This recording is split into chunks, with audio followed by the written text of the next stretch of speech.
Hello, everybody. My name is Marvin Smith, and welcome to the first episode of the SMB Corner podcast, where myself, MSP provider, and other tech individuals like my buddy Elia right here, we talk to you about cybersecurity and basically to let you know the net is getting scary and you got to protect yourself. So I just want to talk a little bit about what I saw last year as far as spamming, attempts ransomware. Like it was during like around November, December, that's when the emails start getting heavy. I saw a lot of spam coming in, saw a lot of phishing attempts. It was getting crazy. I know in the media, you've seen ransomware, got a oil pipeline company or oil company got hit with ransomware. They were forced to pay it. Me personally, I wouldn't do something like that, but again, you realize that big companies like that, they don't have the necessary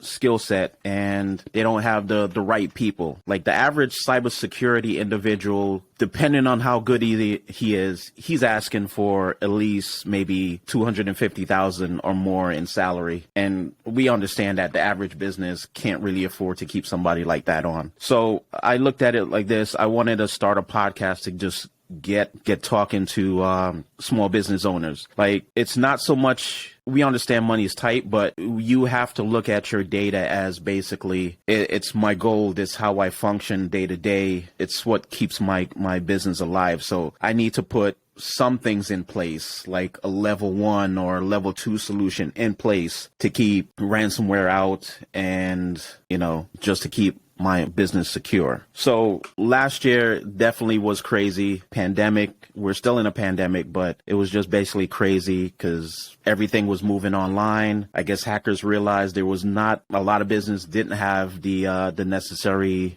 tools in place to get everything secure. So the level of complexity in emails, ransomware, and phishing, I gotta say I gotta give my hat to certain hackers. They're getting good. The level and detail is getting good, but still, you still got to secure yourself, still got to make sure you just have some kind of level 1, level 2 solution in place. Like, you want to touch base on that? I would say this has been going on for at least 2 to 3 years. I picked up on it ahead of time because I allowed myself to become the guinea pig. At first, they were targeting the home. Yeah. And the way they were going about these things, it was something that if you're not well versed in with how to detect or discern or to pick up the clues, then you get hit. For example, the browser jokes that we have when you click on one of these links and all of a sudden it said that you got, I won't say sabotage, I'm looking for the right word for it, you got compromised and you need to call the XYZ. Now, yeah. I've seen those. The fake Microsoft support. I became the guinea pig and trying to figure out how they operate. I first got attacked a few times, but I allowed it to happen and see how I want to be familiar with it. Yeah. The moment I know they want to go to my registry, trying to lock down my PC, I shut everything down. I already had a backup, so I was good. That's number 1. Yeah. Number 2, I already knew what off the back. Microsoft would never call anybody to tell you that you've been compromised. But how many regular users knows that? Because we in the country that, I hate to say this, they don't like to read. Everything on social media, they follow it and they believe the nonsense. So after a couple of back and forth trying without them and other YouTubers, even one in particular, record the whole, he went viral about how they're doing the hacking. Then at first, I thought it would gain traction, but it didn't get traction. My mother-in-law got caught last year. And when my wife told me this, I was livid. I told her, tell her to shut down the laptop now. I screamed at my wife like I never did before while she's on the phone with her mom. Tell her that didn't listen to me. And until they found out my mother-in-law had to pay extra amount of money to them, and I was pissed off with her because, for one, I helped her purchase that laptop. 2, I helped her build it up. 3, I had it on my internet security package. Like, I noticed it's been a very annoying trend. People don't go to the real people they need to go to for the advice for tech-related issue, but go to somebody else completely. I'm kind of like, and this happened not only on the user level, but happened on the corporate level because that is true. I've been adding about all these cybersecurity companies that people are paying so much money for. And there was other out there that have been there for years that have been truly tested. Like, for example, AVG. I've been with AVG for almost 18 years. years. Yeah. So freelancing, the people PT had to go to wipe out the viruses from the ransomware to the spyware from the NAFTA day to the LimeWire days to the ForceWire days. Right, come on. Yeah. I got battle tested with these things. I got to catch on what's going on. I tested with the Defender, I tested McAfee, and I tested AVG. So I could compare in all these three main ones. And AVG have been on the top, even though with a free version. They always compare the free version of AVG with all the other competitors out there, but never compared the paid one. For years, I was wondering why, not realizing the paid version was a lot much stronger than the competition. So I'm like, I see.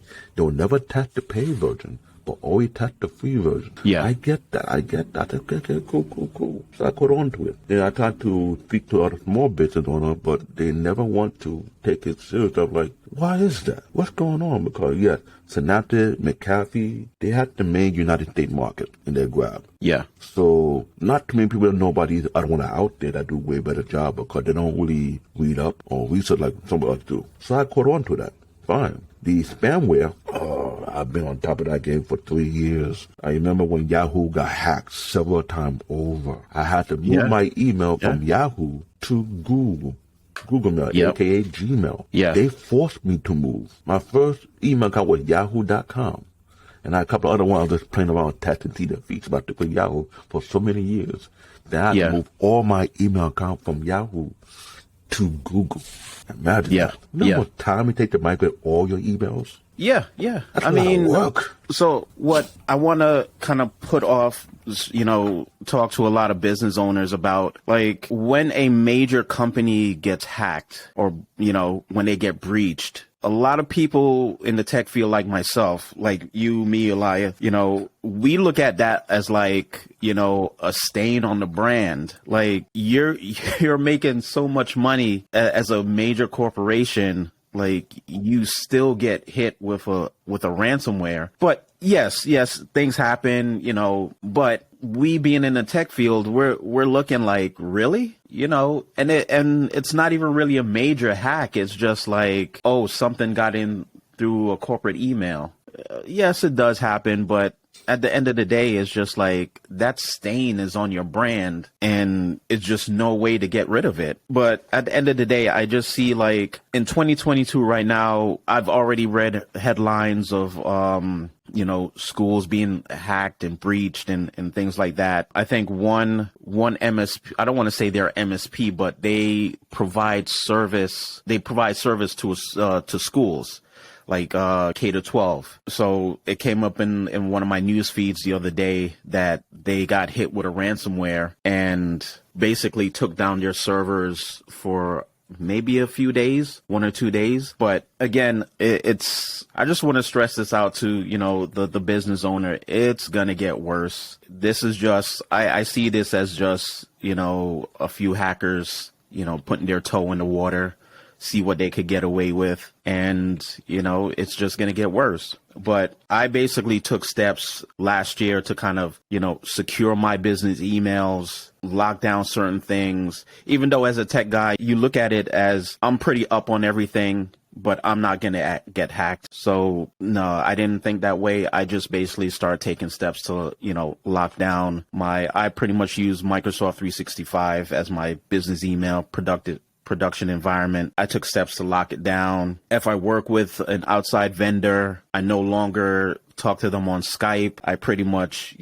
shift everything to Microsoft Teams because when you talk to them through Microsoft Teams, there's certain things that's limited. They can't send you links. They can't send you, documents. You basically have to be the one to kind of share a Google a Google link, Google Docs link, something like that. So those are the steps that I took, started encrypting my emails. So there's a lot of things that you could put in place.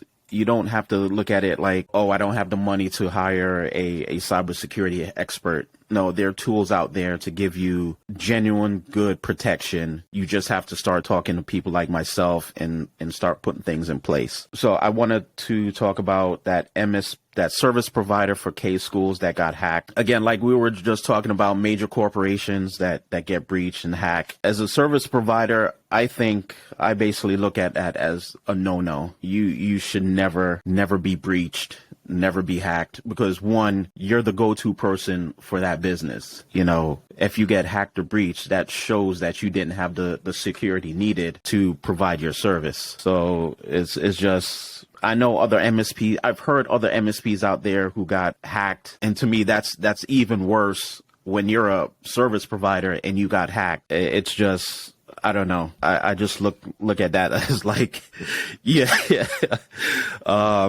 What happened? What's going on? You're providing a service for other business, but you got hacked. I don't know. I just feel things like that is just funny to me. But again, you gotta be, I'm a firm believer in just, I use what I sell. I'm a first tester. I evaluate it. I figure out ways how to get around it. Then I talk to that company and say, hey, I did this, and this. I think you should strengthen this a little bit more. Other service providers, I don't know. Maybe they're just, hey, I'm an IT guy. I'm not looking at getting hacked. So, but again, you can't think like that. You just gotta, if you're secure, then your clients are secure. I know you were talking about viruses and things like that. I remember when the FBI, I think ransomware virus came out. I wanted to test it out. I wanted to try it. So I infected my PC. It was a test PC. So I infected my PC. I wanted to see how it works, how to get rid of it, you know, what things it does. Those were back in the day, like, but you gotta, I think that's one of the things when you're in the tech field is just, you gotta test things. You've gotta go through that process of getting that ransomware, getting that virus to see how to better counter it, to say. But yeah, I do from time to time play with certain viruses, see what it could do to my PC.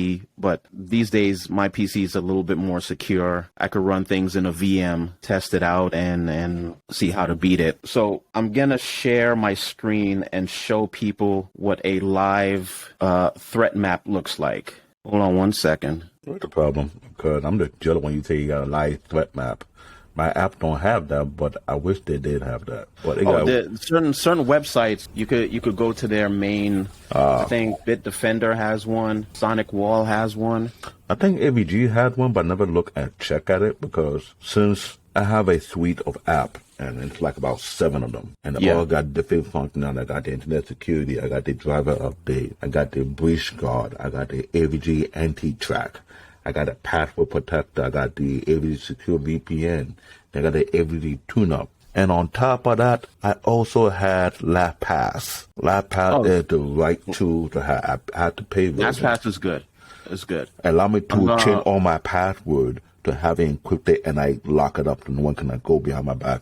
And I have a 2-point security activation. I use the Google Authenticator. Yeah. It's a great tool to have because I'll be honest, it's more like I say, I told you so. For more than a decade, one corporation, they're very passive.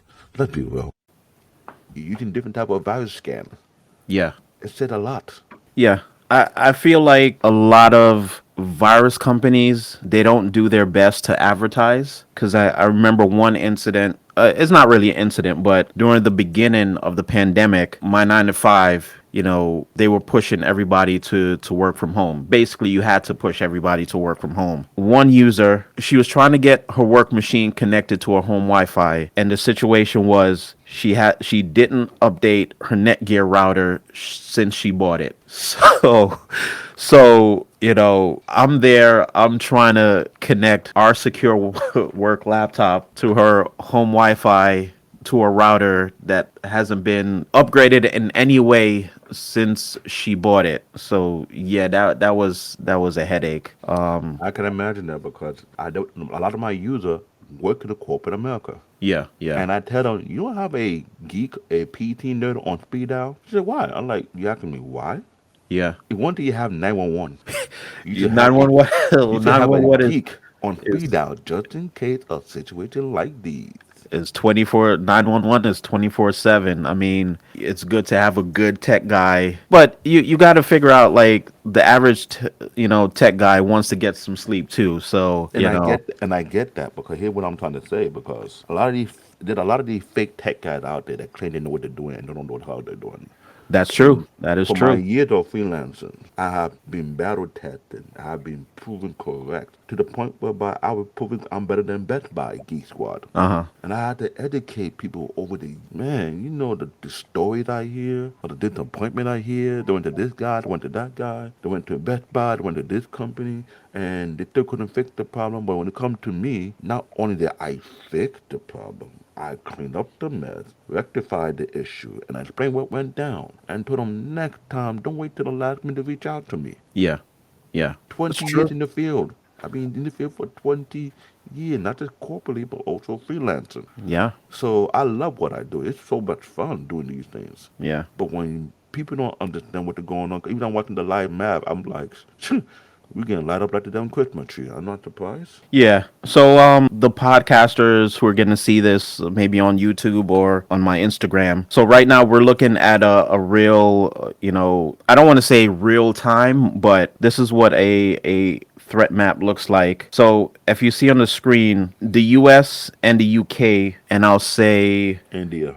India and Brazil. So right now, just the U.S. alone is just getting bombarded with, attempted attacks. These are not real time attacks. These are just, attempted penetration attacks to see what's going on. The U.S. is the first, UK is the second, and pretty much this is consistent with all this. This map is from Sonic Wall, but let's go to FireEye. That's basically gonna do the same thing. It's just gonna take some time to load. So yeah, as you can see, yeah, the US does get hit a lot. UK is the second. We see some stuff going on in China. Let's see, Saudi Arabia, nothing really crazy there. So let's look at Bitdefender. So again, we could see definitely the US is getting bombarded over and over again on every threat map you look at. And here's the thing about all this. As you watch these live map of all these cyber attacks going on, Yeah. US is number one for a lot of there are a lot of corporations out here whereby they have I don't want to say it, but this is true. We have some outdated tech that have not been updated their knowledge on these things. They got complacent, they got lazy about it. This Uh-huh. happen in corporations, this happen in the school, either being university or high schools or Yeah. elementary school. It's because they don't feel like they don't need to update their knowledge. Now, waiting for my younger brother who challenged me about almost a decade ago. It's like, he asked me, how often do you read up on the content change in IT and the technology? And I was like, you know what? You caught me off guard. I needed that wake-up call because of that challenge, I thought to read up every now and then on the Hmm. change that being made on the cybersecurity application in the tech world, what being pushed out there. So I try to subscribe to as many newsletters as possible. Sometimes I watch live feed of their tech show when they Yeah. showing the new product, what it does, what the function, and I try to analyze as the tech professional and see if this function is needed or it's not needed, if it's being wasteful or not. These are the things as the IT professional we had to literally put ourselves on that mindset. We had to be up to date every day Oh, of course. by Of all course. means necessary. You cannot be an IT professional and not know what the new thing that's out there, either be mobile phone, even PC hardware, cybersecurity, software, whatever it may be. You have to be on top of it. Yeah. There's no Definitely. excuses. Yeah. And we come across techs who are so far behind, not even a few days. I'm talking about a few years behind. And they complain because they're on their ego and their pride. Like, how you operate? You're paying how much? 250, 300,000, $400,000 a year for you to protect the company, and you didn't realize you need to update your knowledge about this thing by now? Yeah. That's the problem. I mean, I think is just basically is just you can't force somebody to constantly be better. Being knowledgeable and being better. I think that's just the individual themselves. Like, but you can't force that on anybody else. It has to be in them to constantly be better. So, but I've come across working with freelance techs that are, when you talk to them about their knowledge, they're pretty behind. But again, you can't fault them. because at the end of the day, you don't know what's going on in their head. So sometimes staying on point and staying up to date on certain things, maybe they just don't want to do it. It's So not that they don't want to do it. Let's put it like this. This is the field that yeah, I joined because it keep your brain fresh and active. It exactly, keep you moving, exactly. and that's what I love about it. But people join this field for the sake of the money, not for the sake of the passion. Yeah, That's the problem. yeah, We got too many saturation of fake texts in our field who are not passionate about what we're doing for a living. I love what I do. That's why I got a good job that pay me well. But before and foremost, every job I go into, come on, you know me, Marvin. I was a road killer. I was yeah, pushing out a huge number on migration. Everybody like, how I'm doing it? It's what I love to do. yeah. When you got passion, you start to do things that people think is unnatural. Like that popular, you can do such a thing in a short amount of time. No, it's not the case. When you passionate about what you do, you find innovative way to make your job look easy and have Yeah. fun with it.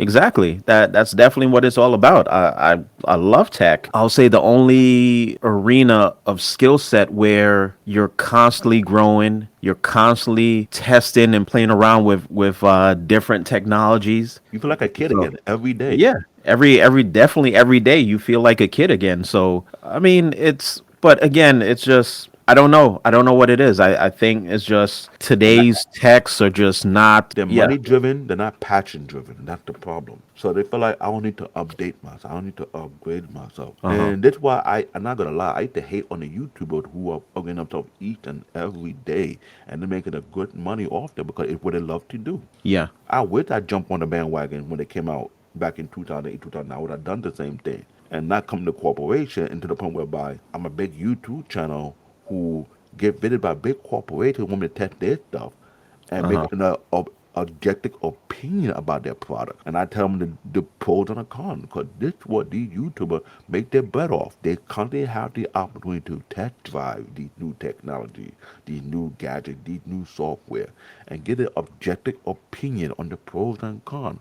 And then you make your choice based on what I'm saying. You don't have to take my word for it. You can try other YouTubers who tested out even further than what I did. And Uh they give huh. you their point of view. This is what makes a great community that we have today. We have people who are now showing the light. And this is what a person who is passionate what they love to do.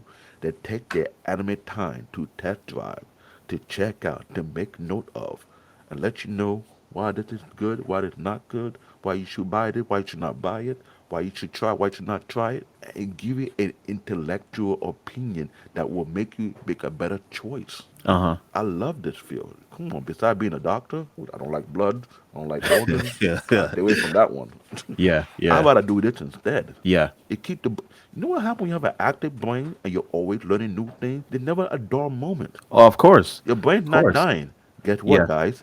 It keeps you from dementia. Yeah, that is true. Active brain does keep dementia away. So I know we touched base about, that MSP, that service provider. I don't want to call them an MSP, that provide for schools K-12 and up. Hmm. But when I was thinking about it, I never realized that the amount of data a school has. Because if you think about it, you have the students, you have progress reports, report cards, things like that. Working with the Board of Ed and Dell in the past, back in 2004, 2005, something I noticed about these schools, they don't have the huge amount of funding like private organizations will have. Yeah. So they're limited to what they have, what they can use, what they can purchase. So you can imagine if they would approach a MSP, don't have proper security that will protect them, but don't think much of a big deal of it until they get hit hard. Uh huh. Yeah. That's what happens. That's true. That's true. I remember back in the day when I worked for a nonprofit school, they didn't have the biggest budget, but yet they had the room to get the biggest budget. Yeah. But it all came down to what they needed it for. The person up top who's approving the budget, that school had to basically, make the assessment, say, hey, security is one of our priorities now, so we've got to purchase tools or find some solution to secure data. Because if you think about it, you have the average student this probably has how many data points, that's constantly changing. Report card grades, progress reports, What else? Parent teacher notes, things like that, and Online learning now on top of that too as well. online learning now. And So, it's funny that you mentioned that because during the pandemic, uh-huh. a lot of these public schools were not prepared. They were not. They didn't have techs who on par how to walk them through, how to get them set up whereby you can still run a classroom the way you can go about it, and it's not that hard. Yeah. But imagine multiple schools across the country that were clueless, Yeah. literally clueless. So how you have these techs on standby and don't know how to educate these people, and they are not on top of it themselves. I was telling my wife, look at my daughter's school. They wasn't prepared how to run an online learning process. Only a very few teachers who are tech savvy because they have families or family friends who run the game to let them know what they can do, what they cannot do with each setup. And they were on top of it like what is no man been. They were running it so super smooth that they went viral with their setup. But many of the teachers don't know what the heck what they were doing. So Yeah. imagine that. Imagine that going on today. Yeah. I mean, yeah, true. Like I think a lot of teachers weren't ready for online learning. Caught a lot of them off guard, but I want to I say think that. I want to say they were ready. They didn't think it would be a big deal. Because some of these okay. let's be real, some of these teachers who take an online university class. Yeah. Let's be frank about it right now. A lot of these teachers know they had online classes on university levels, Uh-huh. but never thought it would come down to the elementary school, middle school, and high school level. That's what they were thinking. They're like, okay, I'm glad we can only do it in university. You don't have to do it in the high school level because they'll think it's too complicated. Little they know, it hit them hard and they need to have it done. Yeah. They wasn't ready for it. Yeah, true. Yeah, a lot of schools weren't ready for the online learning aspect. I remember definitely during backstage, not backstage, but last year when everybody went to I don't want to say their name, that online video platform. Zoom. Yeah, a lot of their sessions were getting hacked. So And then the reason behind it, because you can't hold it, you can't blame it on Zoom, and you can't blame it on any other, I forget the name want to call it. Here's the problem: using the application, using the service, they uh-huh. have their own security, but you also have your own as well. Yeah. That if they would have hacked your classroom, it depends on what kind of security setup you have to prevent it from happening. Yeah. That's what the problem. Zoom got hurt because of that, and they had to fix the security. There was WebEx out there. There was Skype/Team. Team decided to come out more hard because of the fact that they needed it more than ever. Before that, Skype for Business and Skype was somewhat secure, but you could only be secure based on what kind of security server you have on your PC. Yeah. Same thing with WebEx. WebEx was no different. Yep. The problem with WebEx, they built their infrastructure way ahead of the game to prevent that from happening because WebEx is under Cisco. And you know Cisco got the money for the security. Yeah. Yeah. So you can't knock that one. When I watch my kids and my mother-in-law, she's a school teacher. She used Zoom, and I was like, "What's up with these schools? Like, no one get on top of these things. Like, what's the problem?"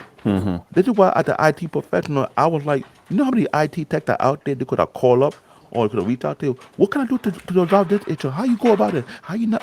No one doing that. They thought the one they have on standby know the heck what they're doing, and guess what? They were clueless themselves at times. Yeah. Scrambling, trying to figure out how to resolve the problem. Yeah. Definitely. I But want to trust, show. I got a lot of stories, trust me. Stuff I be hearing about what's going on in these schools these days, why they were getting hacked, that what Oh yeah. happening, that what's happening. You know, they give out the devices and everything.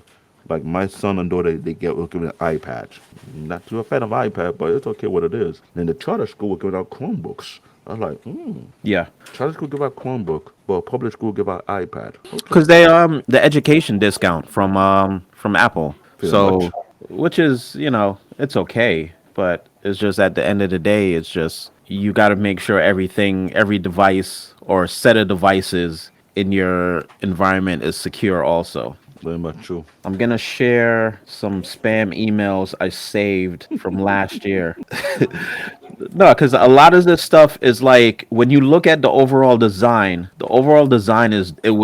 it's thought out. I gotta say it's thought out, but I won't say it thought out. It was just they practically monitor people if they can catch on to it, and they find out America, the country, they don't catch on to anything at all. They just brush off. And some of these yeah, spam, if you were dealing with spam email for a good couple of years, you can almost pick up on what it is and what it's not. it's true, it's true. That's what the thing. Because when you keep on testing your stuff, you start to realize how they try to change the wording, they try to change the look. trying to be somewhat authentic. Then the corporations start to realize, they're not having. Guess what? A lot of companies are doing classes for all their users and tech. If you don't Oh, of take these course. classes, you get like a warning. You have to take the class. You have to know how to catch spicy email. You got to know how to catch. You know how to catch that. You know what to do. What you need to do in case it happens. You click on that tab on your Outlook where you say it's splicing. It will lock it up. Uh-huh. Send it down to the security team, and they can monitor it themselves and see what it is, and from there they Yeah. put it on a block. Yeah. Yeah.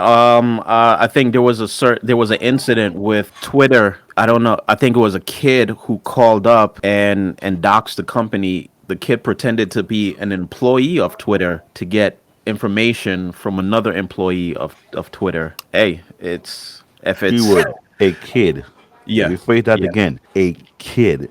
A It take a kid. kid to fool a grown up.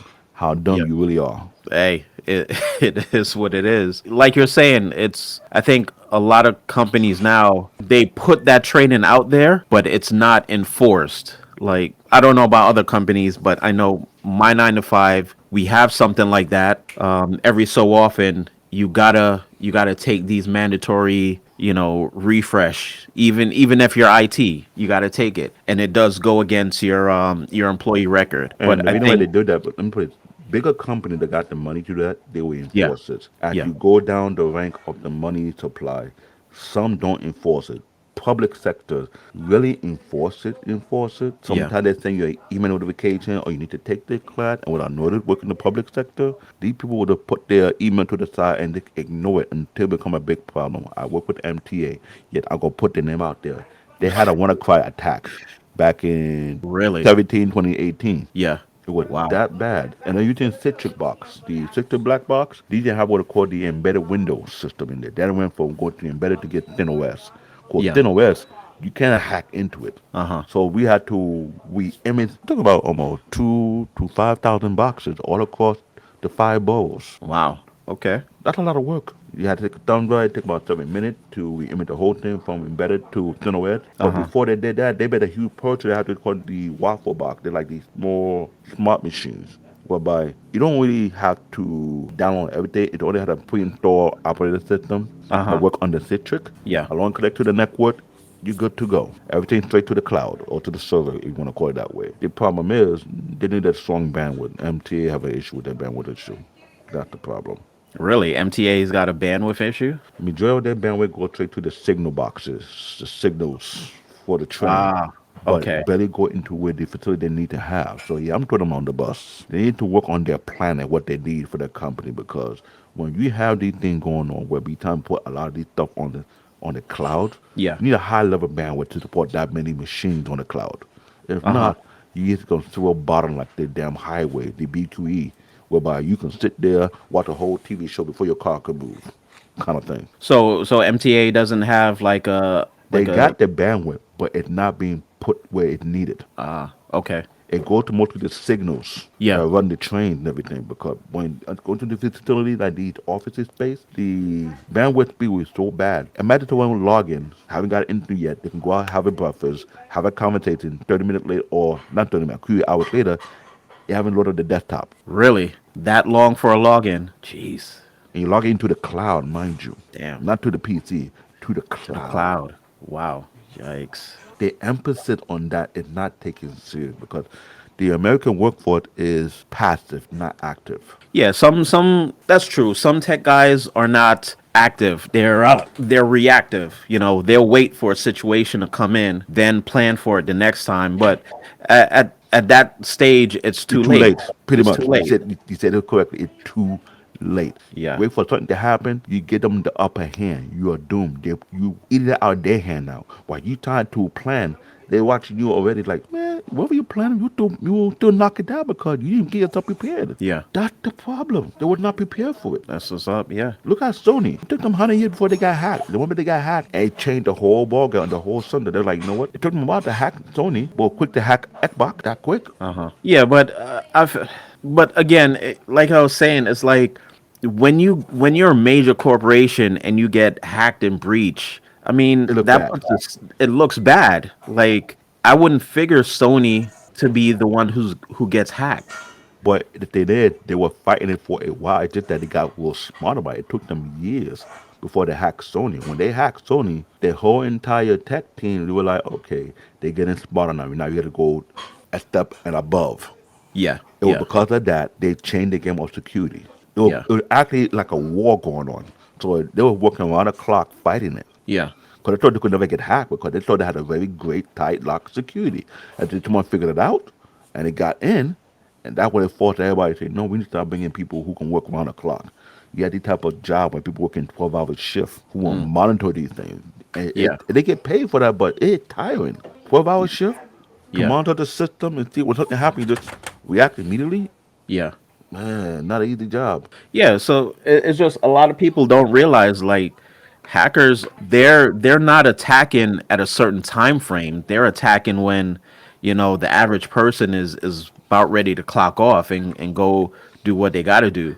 That's when they're coming alive. So you're talking about, I'm up, 6 a.m. in the morning sometimes. The average person is up at 8. He's working till 5 or whatever. Then that one email comes in and says, hey, you forgot to pay us or something like that. After a long day of work, you're not thinking about who this email is from or what this email is trying to do.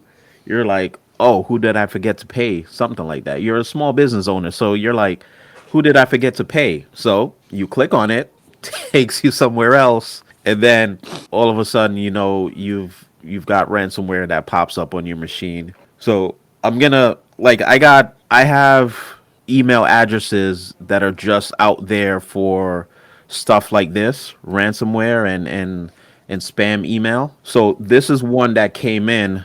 This is supposedly from Apple ID. So yeah.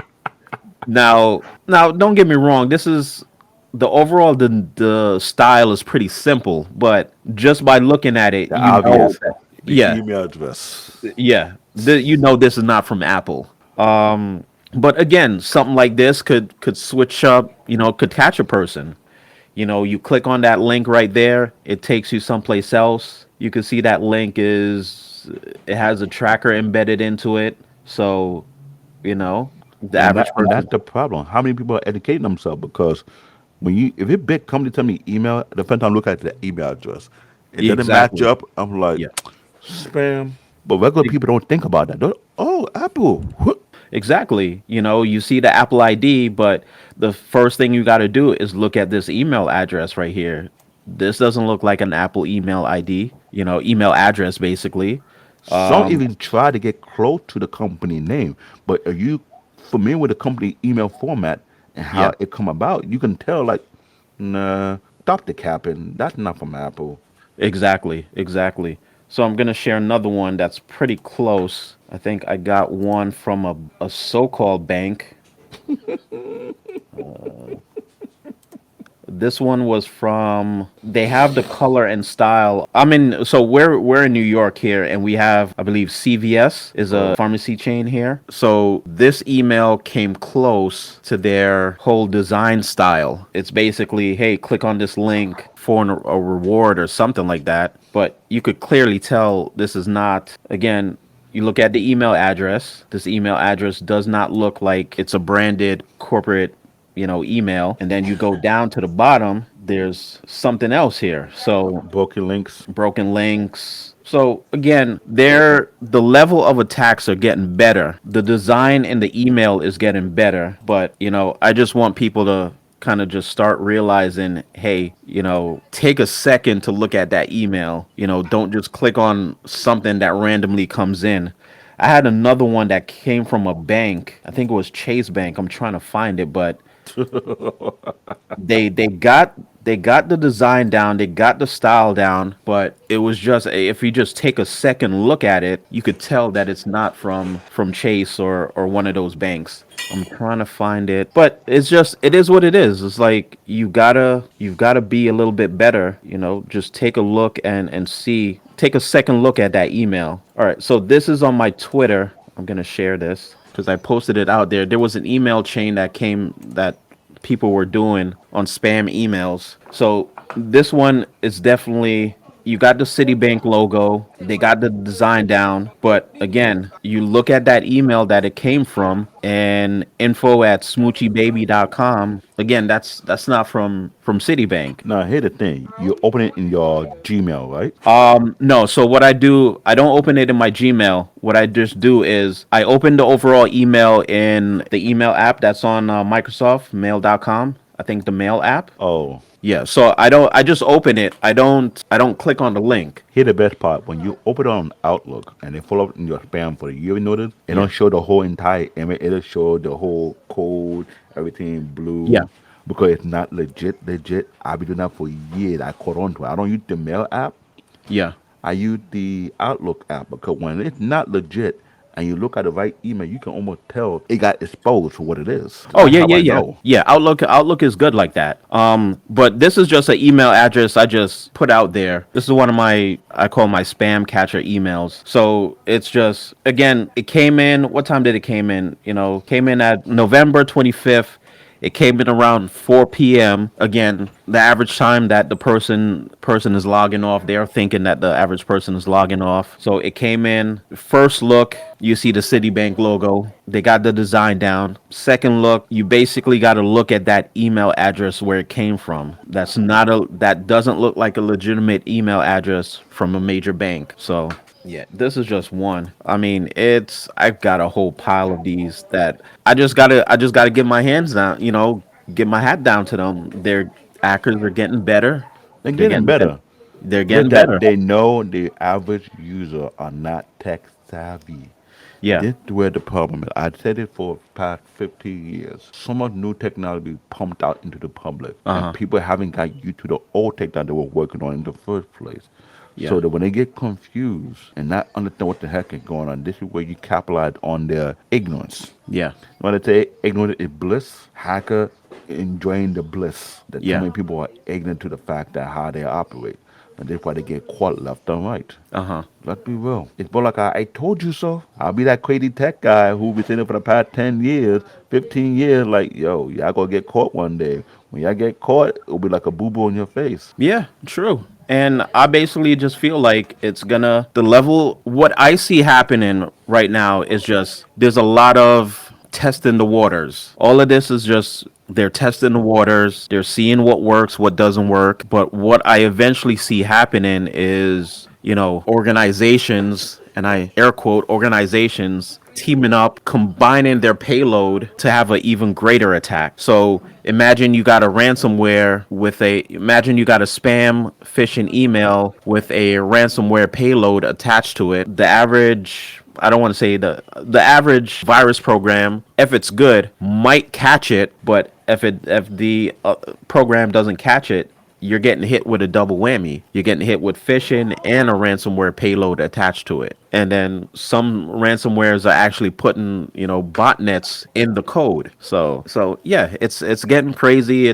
They're getting better, and I only see this right now as once the probing phase is over, that's when we're just going to start getting hit with major attacks. So, Trust me, I've been saying it for so long. That is why, as an IT professional, as a PC enthusiast, it's one thing to be an IT professional, but when you're a computer enthusiast who like to build and customize PC, you do all type of crazy stuff, you're trying out different software. You want to protect your PC from any attack. You don't want to have the headache of trying to repair everything, put everything back what it used to be. yeah.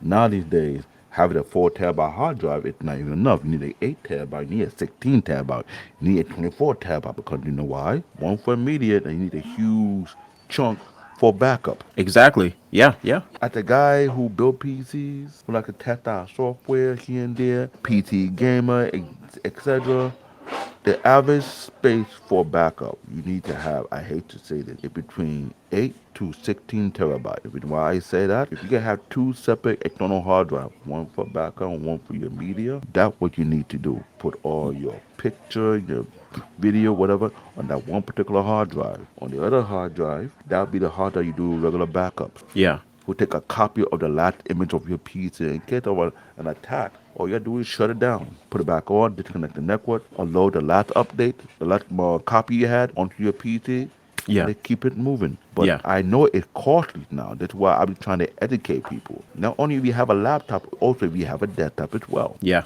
Yeah. I'm a test dummy for a reason. I do a lot of crazy things for a reason.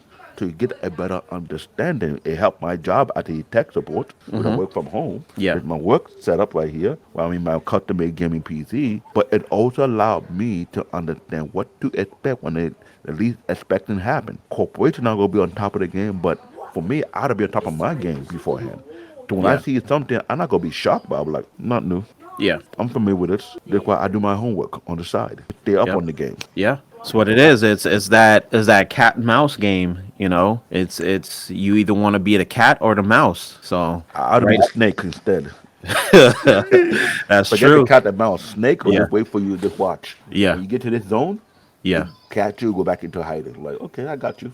That's what it is. So I'm gonna end it right here. Yeah, I enjoy this conversation because this is something we tech guys need to have time to collaborate, to sit down, talk, discuss. Because this, of all things, cybersecurity, if you're not up on it, you need to be up on it. Yeah, definitely. I mean, I think that's why I started this podcast. Like we could talk about this. We could talk to things like this to the business owner to say, hey, there are solutions out there. You know, you just got to start having that conversation. But I'm definitely gonna start doing this. Like right now, schedule permits. I'm only doing this pretty much just once a month. No But problem. you know, when it gets better, I'm gonna try to do it at least twice, but right now it's just once a month. I get it out there, you know, I edit it, chop it down to what's viable. Yeah, where can they find you? Okay, ladies and gentlemen, I'm on LinkedIn.com, I'm on Facebook, I'm on Instagram. If you go to LinkedIn.com, you look up my full name, David Olaya Ayeni, you'll find me there. Same thing in Facebook, same thing in Instagram. I keep it simple. I'm still working on my YouTube channel because besides IT, I talk about other stuff as well, like concerning the family and other arenas that I may be familiar with. I'm working on my Twitch. I have a Twitch, but I haven't got it fully set up. But LinkedIn, Facebook, and Instagram are the main three right now. My YouTube channel not yet up yet. When I get it up, now I'll put it out there. To all the small business owners, besides cybersecurity, we need to start talking about what kind of PC you need to get. I understand it's good to be mobile. Yeah. But there's a good benefit of having a custom-made PC. And Yeah. trust me, it will save you a whole lot of buck. I'm going to throw it out there like that. Other than that, Yeah. I'm the one and only PT junkie. All right. Folks, you can find me at pretty much all of my social media is the same. That's Nxus Cloud. That's NXUS Cloud Inc. Same on LinkedIn, Instagram. YouTube channel is up. I'm going to be getting more videos out as soon as possible. LinkedIn is up. I'm basically under the same name on all social medias. You're looking for a consultation, my link is available, and we'll try to get more information out to you as soon as we can. All right.